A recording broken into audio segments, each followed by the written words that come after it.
For many years, people had talked about the planet called Hades 9 with a mix of fear and curiosity. Scientists and explorers called it the Dead Planet. Unlike Earth or the other planets they had visited, Hades 9 seemed completely empty of life. No animals, no plants, no insects, nothing. The planet's surface was rough and rocky, with red dust blowing in strong winds all the time. The sky was often covered with thick, dark clouds, and the air was thin and hard to breathe. Many people who studied the planet believed it could never support life. Over decades, space agencies sent many missions to Hades 9 to try to learn more about it. Robots and drones landed on the surface and sent back pictures and information. But every mission told the same sad story. Nothing survived there. Even the hardiest machines sometimes stopped working because of the storms or strange chemical reactions in the soil. The planet was so harsh that it seemed like a graveyard, not a home. Scientists were puzzled. How could a planet with so many minerals and resources be completely lifeless? Earth had life in deserts and frozen places, so why was this world different?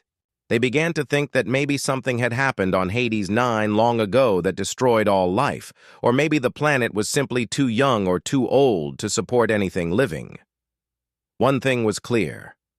No living species had ever been found on the planet, at least none that had lasted. This made Hades 9 a mystery and a challenge. Despite this, humans are curious and adventurous by nature. They want to explore and understand places others give up on. So, when the United Earth Agricultural Frontier, or UEAF, made a public offer, many people took notice. The UEAF promised rewards to anyone who could grow plants on Hades 9. The idea was that if humans could farm there, it would be a big step toward making the planet livable. Farming meant life, food, oxygen, and possibly animals later. The announcement attracted scientists, farmers, engineers, and explorers, but most were scared. The conditions on the planet were so extreme that many didn't want to risk their lives. Only a few brave or desperate people answered the call. Among them was a man named Elias Navarro. He was a retired soil scientist who had spent many years studying Earth's toughest soils. Elias wasn't rich or famous, but he had a deep love for the land and a stubborn spirit. He believed that no matter how difficult the soil, life could be made to grow with enough patience and care. Elias had a quiet hope that maybe, just maybe, Hades 9 was not as dead as everyone thought. Elias wasn't alone. His daughter, Kira Navarro, joined him on the mission. Kira was a young biotech engineer who had a different kind of hope. Years ago, her mother had been part of a secret mission to Hades 9 and had disappeared without a trace. Kira had grown up hearing stories about her mother and wanted answers. She also believed science could find a way to bring life back to the planet. Together, Elias and Kira prepared for their journey. They trained for months, learning how to handle the planet's harsh winds, thin air, and cold nights. They studied the advanced seeds and soil technologies that the UEAF provided. These seeds were not ordinary. They had been specially made in labs to survive tough conditions. Along with seeds, they carried nano-fungal starters, tiny, helpful organisms designed to make the soil friendlier to plants. When the day came, Elias and Kira boarded their small spacecraft and flew through the thin atmosphere of Hades 9, the EU. Landing was rough, with dust swirling around, but they touched down safely in a region called Sector 47, known for being the most stable and least stormy part of the planet. They set up a small base camp and started their work immediately. They cleared some of the rocky ground, preparing small patches for planting. The air was cold and dry. Every sound seemed strange, and the landscape was mostly red and gray with sharp rocks everywhere. At first, nothing happened. The seeds they planted did not sprout. They waited days, sometimes weeks, but the soil refused to give life. Some seeds rotted underground, others simply disappeared. Elias and Kira worked tirelessly, watering and testing the soil again and again, but the planet's soil seemed almost to push life away. Kira began to feel the weight of disappointment. She thought about her mother's fate and wondered if she had failed just like the others.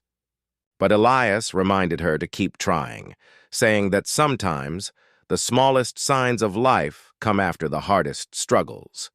Then, on the 12th day of planting, something unexpected happened. Kira noticed a tiny green sprout breaking through the dusty surface. It was small, fragile, but unmistakably alive. They both stared in silence, hearts pounding with hope and wonder. That single shoot was unlike anything they had seen. It didn't look exactly like an earth plant. It had a slight shimmer and strange patterns on its leaves. As days passed, the shoot grew stronger and seemed to change the ground around it. The dust near it turned darker and softer. The air felt less harsh. Kira took samples of the soil and looked under her microscope. There she found tiny structures. So small they could only be seen with powerful instruments. They were not natural. They looked like tiny machines or nanobots left behind by something or someone. Elias and Kira realized that the planet was not simply lifeless. It was waiting. Waiting for someone to unlock its secrets. Someone to start the cycle of life again. They worked harder than ever before. They studied the new sprout and planted more seeds nearby. Slowly, other green shoots appeared, and with each one, the planet seemed to respond. The winds became softer, the ground became more fertile, and strange small creatures began to return, tiny bugs and birds that no one had seen in years. News of their success spread back to Earth, and soon scientists and explorers watched eagerly. As Elias and Kira showed that even the harshest places could become home. But Elias and Kira knew this was only the beginning.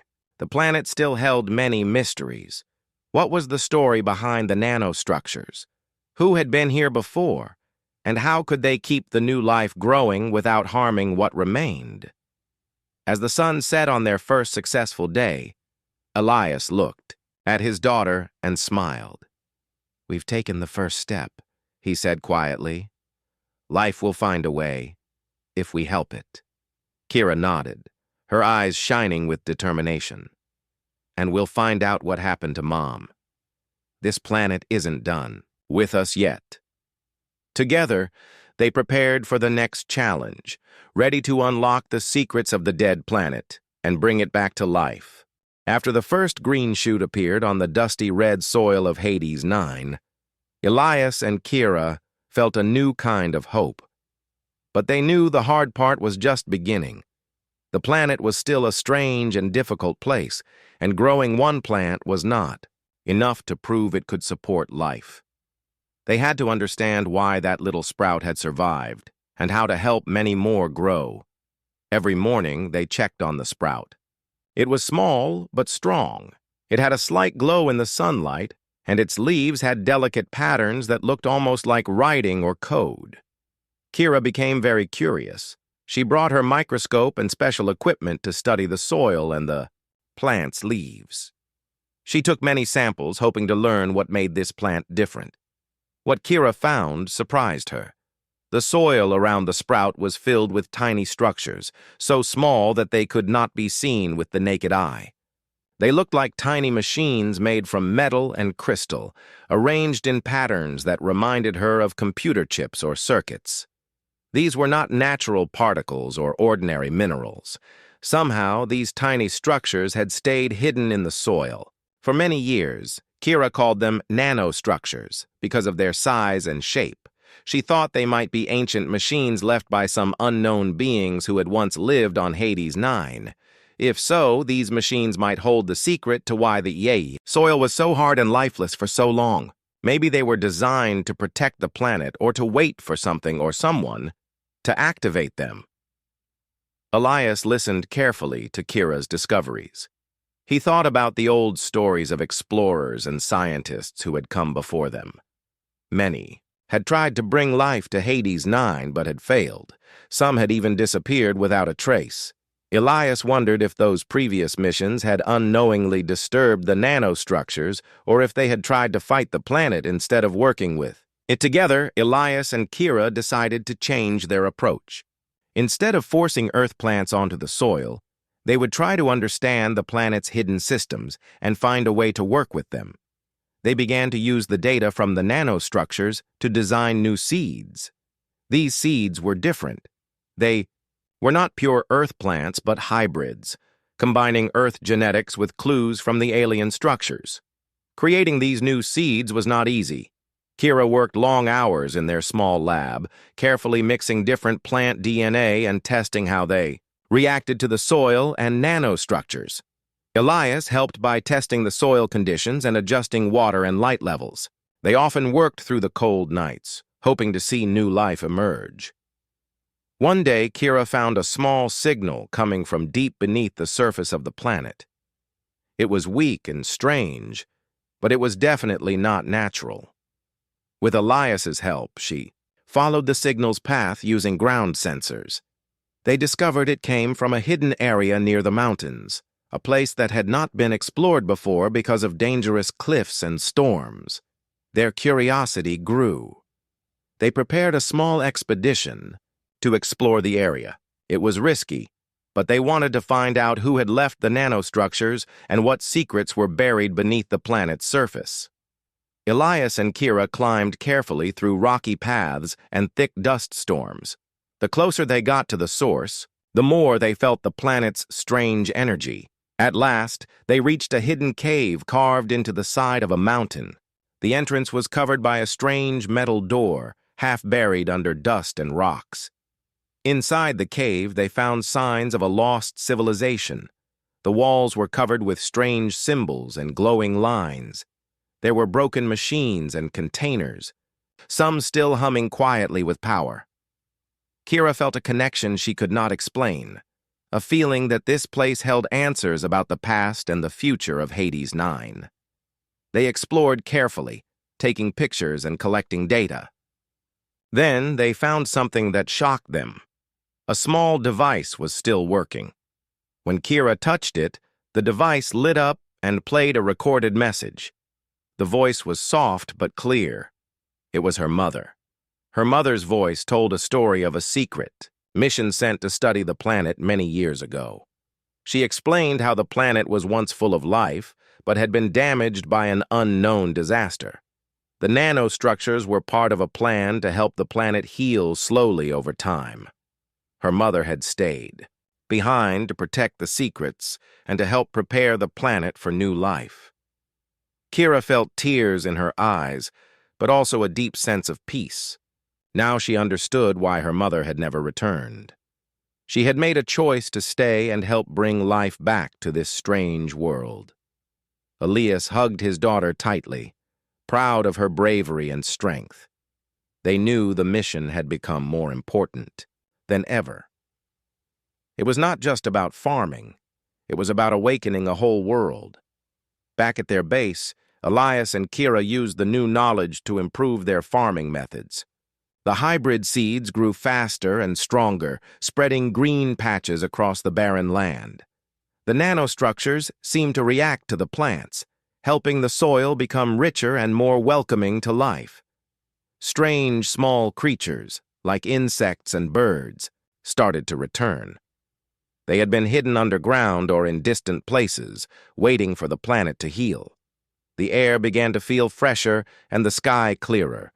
News of their discoveries reached Earth, inspiring others to believe in the power of hope, science, and patience. People realized that sometimes the key to success is not fighting against nature, but learning from it. Elias and Kira continued to work together, their bond stronger than ever. They knew that life on Hades 9 was fragile, but growing. With each new day, the planet was waking up from a long sleep and humans were helping it remember how to live again. The discovery of the hidden cave and the message from Kira's mother changed everything for Elias and Kira.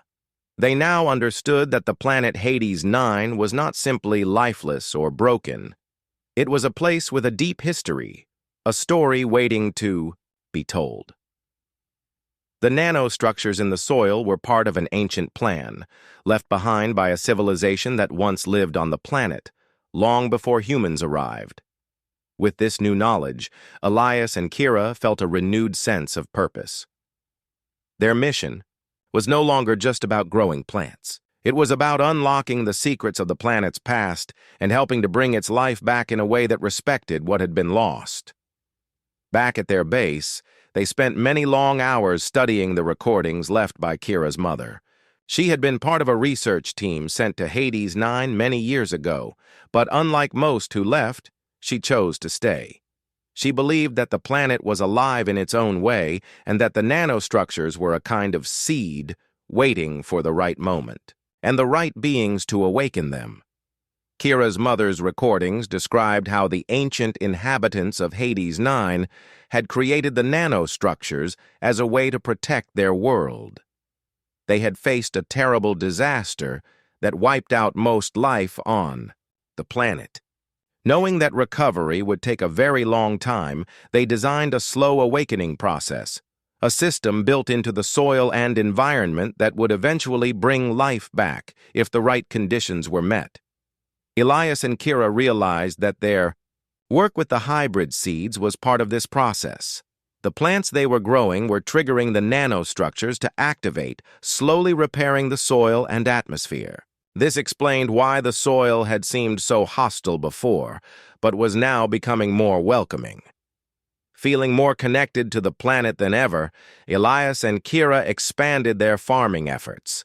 They carefully planted seeds over larger areas and watched as the new plants thrived.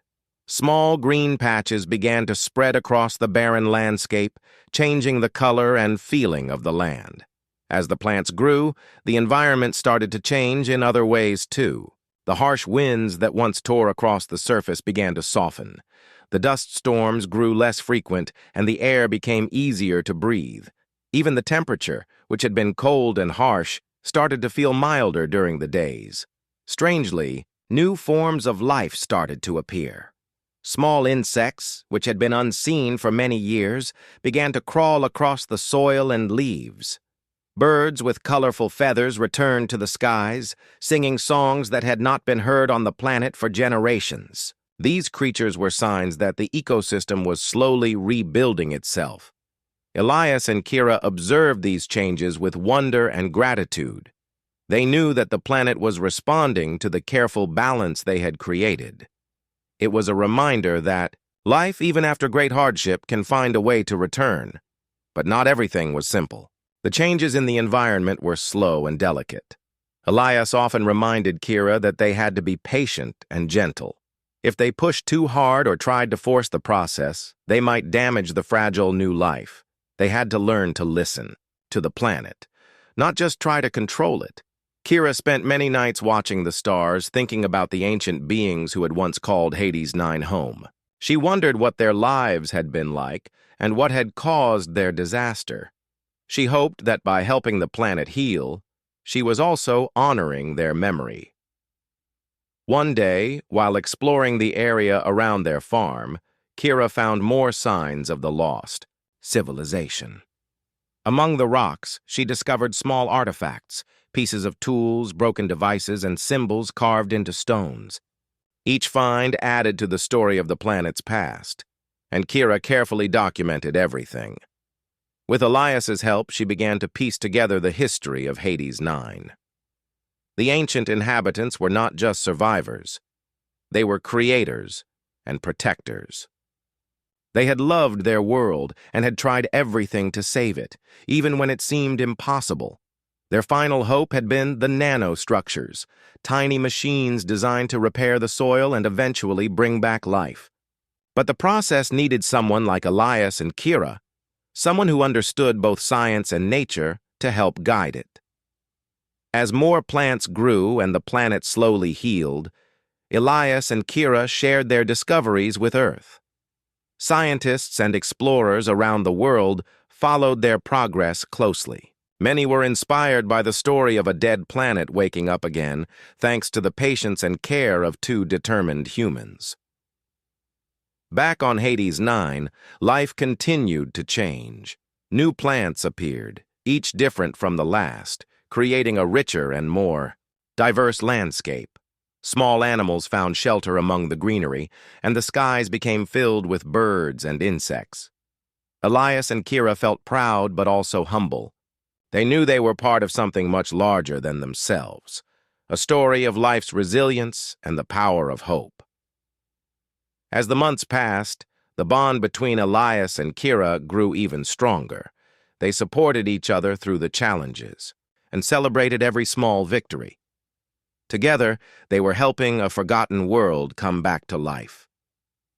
The story of Hades 9 was far from over. There were still many mysteries to solve and many challenges ahead. But Elias and Kira were ready.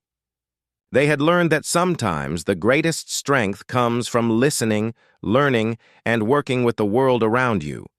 With every new day, the planet's future looked brighter. The dead planet was becoming a world of life once again.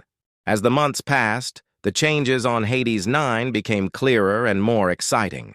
The small green patches that Elias and Kira had planted slowly grew into larger fields of plants. These weren't ordinary plants. They were hybrids, carefully designed by Kira in the small lab they had built at their base. These plants combined Earth's strongest crops with traits adapted from the nanostructures and the planet's unique soil. With every new sprout, the planet seemed to respond. The air became fresher, the winds gentler, and the soil softer and richer. Even the sky began to change, showing glimpses of blue behind the usual red and gray clouds. Life was slowly returning to a place that had once seemed completely dead. But something even more amazing was happening. Strange new creatures, which no one had seen before, began to appear. These animals looked different from Earth's creatures, but seemed perfectly at home on Hades 9.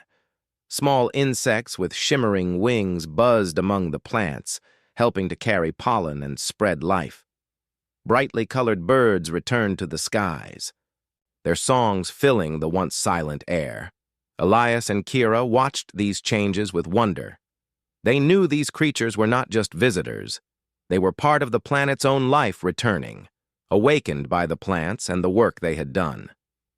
The planet was healing itself, piece by piece. One afternoon, while exploring the edge of their growing farm, Elias spotted movement near a cluster of new trees. At first he thought it was a small bird, but as he watched, he realized it was something different, something neither of them had ever seen before. It was a strange animal with soft fur and long legs, moving quickly but carefully through the plants. The creature seemed curious but not afraid of Elias or Kira. They named it Navari, after their family name, as a symbol of the new life they had helped bring back. Navari and other animals like it began to appear more often, exploring the green fields and making homes in the trees and bushes. The ecosystem was starting to rebuild itself, creating a delicate balance between plants, animals, and the land. Kira was especially interested in studying the new creatures. She used her scientific tools to learn about their habits and diets. She discovered that the animals were attracted to the hybrid plants, feeding on their leaves and fruits. This helped spread the plant's seeds, allowing the green patches to grow even larger. At night, Elias and Kira would sit outside their small shelter and listen to the sounds of the planet. The wind no longer howled. Instead, it whispered gently, through the leaves. The chirping of insects and birds created a peaceful melody, reminding them that life was returning in its own way. Their success attracted attention beyond their small camp. The United Earth Agricultural Frontier sent new teams of scientists and engineers to support Elias and Kira. These teams brought advanced technology, helping to monitor the planet's changing environment and improve farming methods. With more hands working together, they expanded the green zones across the planet.